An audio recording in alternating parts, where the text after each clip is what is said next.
Hello everyone. Welcome back to Slow English Learning. We're so happy you're here with us today. Hi everyone. I hope you're having a wonderful day. Today's episode is going to help you sound much more natural in English conversations. That's right. We're talking about one of the most important skills in English, asking questions. Honestly, questions are everywhere. You ask questions when you travel, when you meet new people, when you shop, when you work, and even when you order coffee. Exactly. And many English learners know vocabulary, they know grammar, but when they need to ask a question quickly, they freeze. Oh yes, I remember one time I wanted to ask someone where the train station was, and suddenly my brain forgot every English word I knew. That happens to everyone. Questions can feel stressful because English changes the word order. But don't worry. Today we'll make everything simple. By the end of this episode, you'll know how to ask questions naturally and confidently in real English conversations. We'll cover yes/no questions, WH questions, polite questions, past tense questions, and common mistakes learners make. And we'll practice together with lots of examples so you can speak out loud with us. We also want you to join the conversation today. Leave a comment with one English question you use often in daily life. And don't forget to subscribe to Slow English Learning so you never miss a new episode. All right, let's start learning how to ask better questions in English. Okay. Let's begin with the most basic type of question in English. Present simple questions with do and does. These questions are used for habits, routines, facts, and everyday situations. The structure is very simple. Do or does plus subject plus base verb. For example, do you like coffee? Do they live nearby? Does she work here? Does he play tennis? Notice something important. After does, the verb stays in the base form. Yes, many learners say, does she works here? But that's incorrect. Exactly. The correct sentence is, does she work here? The word does already carries the grammar. Here are more examples. Do you study English every day? Does your friend speak Spanish? Do your parents watch this show? These are very common daily questions. Imagine meeting someone new. You might ask, do you live in this city? Or, do you work nearby? Or maybe at a restaurant you ask, do you have vegetarian food? That's a useful one. I ask that question all the time when I travel. Let's practice together. Repeat after us. Do you like music? Does she drive to work? Do they play football on weekends? Very good. Speaking out loud helps your brain remember the structure naturally. Now let's look at negative questions. These are questions with don't or doesn't. For example, don't you like coffee? Or, doesn't she work here anymore? These questions often show surprise. Right. If your friend says they don't like pizza, you might say, really? Don't you like pizza? Or if someone arrives late, you might ask, doesn't the movie start at 7? Here's a quick tip. English speakers use tone a lot. If your voice goes up, it sounds more curious and friendly. That's true. Tone changes everything. Now let's ask listeners some questions. Do you practice English every day? Do you enjoy speaking English with friends? Does your job require English? Try answering out loud right now. Short answers are okay too. Don't. Yes, she does. Yes, I do. No, Perfect. Small answers build confidence. Before we finish this section, remember this simple rule. Use do with I, you, we, and they. Use does with he, she, and it. And always use the base verb after do or does. Great job, everyone! That's the foundation of English questions. Now let's move to another important question type. Questions with be verbs like is, are, was, and were. These questions are very common because they describe people, situations, feelings, and locations. The structure here is different. You simply flip the verb and the subject. For example, are you tired? Is she your sister? Was he at the meeting? Were they happy? These questions feel very natural in conversation. Imagine you meet a friend after work. You ask, "Are you hungry?" Or, "Was your day busy?" I use these questions constantly. What are they waiting long? Are you okay? Is everything all right? Were you... Let's compare statements and questions. You are busy. That's a statement. But, are you busy? Is a question. The order changes. Many learners forget this flip. Yes, they might say, unnatural. You are tired? English speakers still understand, but it sounds... The natural form is, are you tired? Let's do more examples. Is this your phone? Are we late? Was the test difficult? And for past situations. Were you at home yesterday? Was the restaurant good? Here's something interesting. English speakers use short answers all the time. Exactly. Yes, I am. No, she isn't. Yes, they were. Not every answer needs a full sentence. Now let's talk about polite conversation. If someone looks sad, you can ask, "Are you okay?" That question is simple but caring. And if you meet someone for the first time, you can ask, "Are you from this area?" Very natural, very friendly. Let's do a small dialogue. Hi, are you new here? Yes, I am. I started last week. Was your first week good? Yes, it was really interesting. See how smooth that sounds? Now, listeners, try making your own question with are or is. You can write it in the comments too. Here are 3 quick tips. First, remember to flip the order. Second, use short answers naturally. Third, practice with real-life situations. Excellent advice. These small changes make your English sound much more fluent. Okay, now let's move into past tense questions with did. Ah, yes, one of the most useful question forms in English. We use did for actions in the past. The structure is did plus subject plus base verb. For example, did you call your mom? Did she watch the movie? Did they arrive on time? Again, the verb stays in the base form. Many learners say, "Did you went?" But the correct sentence is, "Did you go?" Because did already tells us the sentence is in the past. Exactly. Let's practice.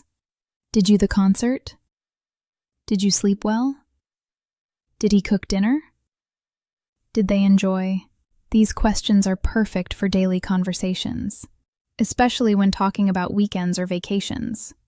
Like, did you do anything fun this weekend? Or, did you travel anywhere last year? Here's a funny story. One time I asked a friend, "Did you saw that movie?" "Oh no." I immediately realized my mistake. Even native speakers make mistakes sometimes when speaking quickly. True. The important thing is practicing until the correct form becomes automatic. Let's do a mini conversation. Did you eat breakfast today? Yes, I did. I had eggs and toast. Did you make it yourself? No, my roommate cooked. Very natural conversation. Now let's add WH questions. Did they arrive? Where did you go? Why did she leave early? When WH questions give more information and create deeper conversations. Exactly. Instead of yes or no, people explain more. Here's a challenge for listeners. Think about yesterday and ask yourself 3 questions in English. For example, what did I eat? Who did I talk to? Did I learn something new? Great practice activity. And remember, mistakes are normal. Every fluent speaker once struggled too. Absolutely. The goal is communication, not perfection. Excellent work, everyone. Now let's continue with polite and modal questions. Modal questions are incredibly useful because they help you sound more polite, friendly, and natural. We use words like can, could, would, should, and will. Let's start with can. Can you help me? Can I sit here? Can she drive?